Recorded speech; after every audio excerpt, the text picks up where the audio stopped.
সুপ্রিয় শিক্ষার্থীরা, তোমরা এই প্রশ্নটা ভালোভাবে দেখে নাও। এই প্রশ্নটি এনসিটিভি থেকে করা হয়েছে, অর্থাৎ এটা হচ্ছে এনসিটিভির রিয়েল প্রশ্ন। এখন এই প্রশ্নটি হুবহু তোমার স্কুলে আসতে পারে, আবার 70 থেকে 80% কমনও পড়তে পারে, আবার নাও কমন পড়তে পারে। সম্পূর্ণটাই ডিপেন্ড করতেছে তোমাদের ভাগ্যের উপর। আমরা প্রতিদিন এরকম প্রশ্নগুলো দেখব, এর ফলে তোমরা পরীক্ষায় কমনও পাবে এবং কনফিডেন্স লেভেল বেড়ে যাবে। Subject English, grade 7, part A, reading part. তো এখানে দেখো 16ই December is celebrated as the victory day in Bangladesh. এই প্যাসেজটা দেওয়া রয়েছে, এই প্যাসেজটা ভালোভাবে পড়ে নাও। আর এখানে প্রশ্নগুলো কিন্তু ক্লিয়ারলি বোঝা যাচ্ছে। তো এখন আমাদের এইগুলোর অ্যান্সার করতে হবে। What is celebrated on 16 December in Bangladesh? How long did the liberation war last? What was Bangladesh called before its independence? What happened on 16 December 1971?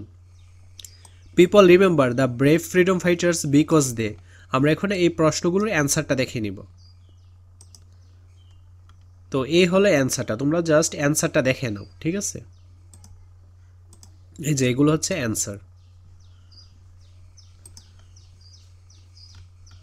তারপর write answer to the following question. Question আসবে 5টা, 2 করে 10 নম্বর। What is victory day and why is it important in Bangladesh? Why did the people of east Pakistan want independence? When did the war end? How did the people of Bangladesh fight for their freedom during the liberation war? How do people in Bangladesh celebrate victory day each year? তো চলো এখন আমরা এই প্রশ্নগুলোর অ্যান্সারটা দেখে নিই। এই যে এই অ্যান্সারগুলো তোমরা অবশ্যই দেখে নাও এবং এগুলো প্র্যাকটিস করে নিও।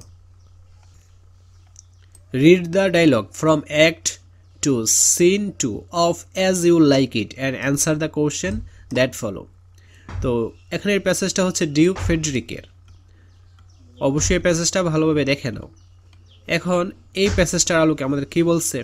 ট্রু এবং ফলসের অ্যান্সারগুলো দেওয়ার জন্য বলছে। Duke Friedrich is that no one in his court helped the girl escape. The ladies who served Celia saw her in bed before she disappeared. Hesperia is the mate of Duke Frederick. The young man who defeated the wrestler Charles is believed to be with Celia and Rosalind. Duke Frederick orders the lords to bring the young man directly to him. আমরা এখন এই প্রশ্নগুলোর অ্যান্সারটা দেখে নিই। এই যে এগুলো হচ্ছে এই প্রশ্নটার অ্যান্সার, ঠিক আছে? তোমরা জাস্ট এটা প্র্যাকটিস করে নিবে। তারপর দেখো, read the dialogue again and match column A with column B. অর্থাৎ কলাম এ এর সাথে কলাম বি ম্যাচ করতে হবে। আমরা এখন এই অ্যান্সারটাও দেখে নিব। এই যে দেখো, কলাম এর সাথে কলাম বি ম্যাচ করতে হবে, এখানে অ্যান্সারটা দেওয়া রয়েছে। তারপর পার্ট বি, অ্যাপ্রিশিয়েটিং পোয়েমস। এখানে পোয়েমটা হচ্ছে a dream within a dream. SSC 2025 শেষ মুহূর্তের প্রস্তুতি কোর্সটি করে পরীক্ষা টেনশন আজই দূর করে ফেলো। এই স্পেশাল প্রোমো কোড ব্যবহার করলে পেয়ে যাবে 500 থেকে 1000 টাকা পর্যন্ত ডিসকাউন্ট। কোর্সটি সকল গ্রুপের জন্য অ্যাভেলেবল। তো এখন এই পোয়েমটার আলোকে কতগুলো প্রশ্ন করা হয়েছে। What does the speaker say about their days in the poem? What does the speaker question about hope in the poem?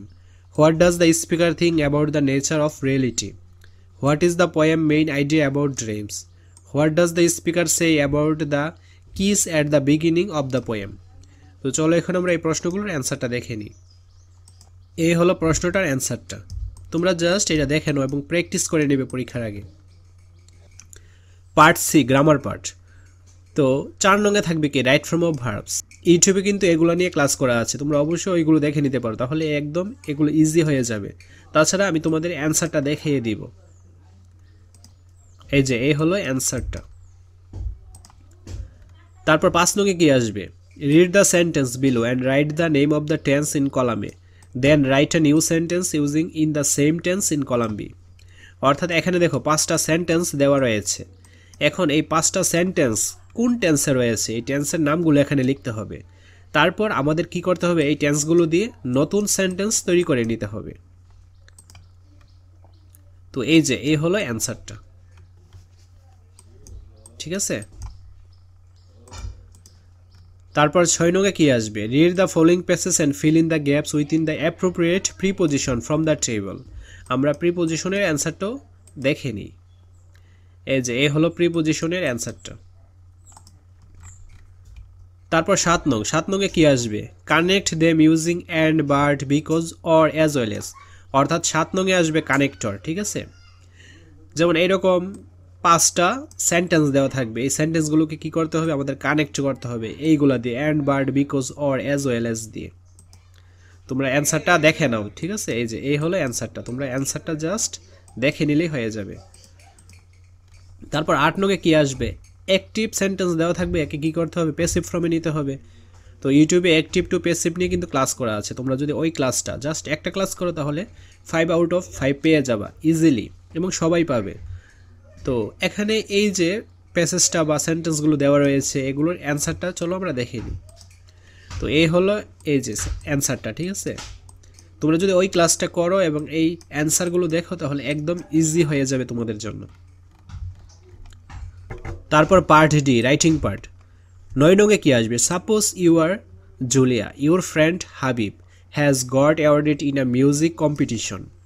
Right a letter thanking him for a achievement. In writing focus should be on heading, greeting, body, closing and signature. তো তোমাদের 9 নং এ আসবে কি আছে? তো তোমাদের 9 নং এ আসবে লেটার। কীভাবে লেটার লিখতে হয় এই নিয়েও কিন্তু ক্লাস করা আছে, তোমরা যদি ওই ক্লাসটা দেখো তাহলে মুখস্থের যে প্রবলেমটা ওইটা ফেস করতে হবে না। ঠিক আছে, তারপর 10 নং কি আসবে? Suppose you are Labib, you went to join cricket club but you don't know much about how to become a member. Now write a letter to the authorities asking for some important information regarding the membership of the club. অর্থাৎ 10 নং এ আসবে তোমাদের একটা application. ঠিক আছে, application কীভাবে লিখতে হয় এই নিয়েও কিন্তু ক্লাস করা আছে, তোমরা ওই ক্লাসটা করে নিও, তাহলে মুখস্থের যে প্রবলেমটা ওইটা ফেস করতে হবে না। 11 নং, suppose you are Kabir and Swapna is your classmate, you are the student of class 7, your English teacher has given you a homework to write on the recent flood in Bangladesh. Now write a conversation, conversation বলতে dialogue, between you and your classmate about the cause and effect of the recent flood and what can be done to address the problem of. তো কীভাবে dialogue বা conversation লিখতে হয় এইটা নিয়েও কিন্তু already class করা আছে। ঠিক আছে, তোমরা যদি ওই ডায়লগটা বা ওই ডায়লগের ক্লাসটা দেখে নাও তাহলে 10 আউট অফ 6 or 7 পাবে। ঠিক আছে, আর স্পেসিফিকভাবে মুখস্থ করলে 10 আউট অফ 9 কিংবা 10 পাবে। ঠিক আছে,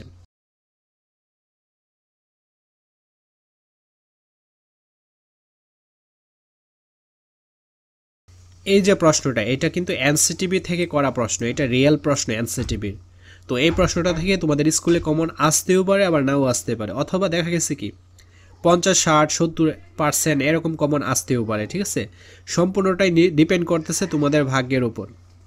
তো তোমরা কি করো, কোনো একটা পরীক্ষার আগে তোমরা অবশ্যই ওই বইটা বা ওই বই রিলেটেড যে টপিকসগুলো, প্রশ্নগুলো, এগুলো কিন্তু প্র্যাকটিস করে যাও। ঠিক আছে, বা প্যাসেজগুলো প্র্যাকটিস করে যাও। এই প্রশ্নটাও তোমরা প্র্যাকটিস পারপাসে প্র্যাকটিস করে যেও। ঠিক আছে, এটা থেকে যে কমন পড়তে হবে এমন চিন্তা ভাবনা নিয়ে পরীক্ষার হলে যেও না। তোমরা এর পাশাপাশি আরও অনেক যে মডেল কোশ্চেন আছে, অনেকগুলো মডেল কোশ্চেন, ওইগুলো প্র্যাকটিস করতে পারো, বা আমাদের ইউটিউব চ্যানেলে অনেকগুলো মডেল কোশ্চেন নিয়ে ক্লাস করা আছে, ওই ক্লাসগুলো দেখতে পারো। তো সবগুলো ক্লাস যদি তোমরা দেখো বা তোমরা যদি তোমাদের গাইড থেকে মডেল কোশ্চেনগুলো দেখে যাও তাহলে তোমরা কমন পাবে 100%। ঠিক আছে, তো আজকের ক্লাসটি এ পর্যন্ত। পরবর্তী ক্লাসটি সবার আগে পাওয়ার জন্য অবশ্যই চ্যানেলটি সাবস্ক্রাইব করে অল নোটিফিকেশন করে রাখতে হবে, যেন ভিডিও ছাড়া মাত্রই সবার আগে তোমাদের কাছে পৌঁছে যায়। ধন্যবাদ।